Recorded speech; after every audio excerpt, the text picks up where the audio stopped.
राष्ट्रीय स्वयंसेवक संघाचे द्वितीय सरसंघचालक परमपूज्य माधव सदाशिव गोळवलकर, ज्यांना आपण आदराने गुरुजी असं म्हणतो, आज त्यांचा स्मृतिदिन.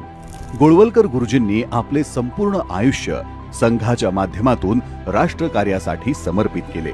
परमपूज्य डॉक्टर केशव बळीराम हेडगेवार यांच्या निधनानंतर 33 वर्षे द्वितीय सरसंघचालक म्हणून गोळवलकर गुरुजींनी संघाचे सारथ्य केले. त्यांच्या कार्यकाळात राष्ट्रीय स्वयंसेवक संघाचा प्रचार आणि प्रसार मोठ्या प्रमाणावर झाला.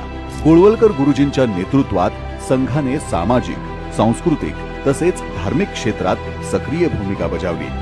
त्यांच्या समाज सुधारणावादी विचारधारेने समाजात एकात्मतेची भावना जागृत केली. अशाया राष्ट्राय स्वाहा म्हणत अहोरात्र राष्ट्रसेवा करणाऱ्या परमपूज्य माधव सदाशिव गोळवलकर गुरुजी यांना स्मृतिदिनी विनम्र अभिवादन.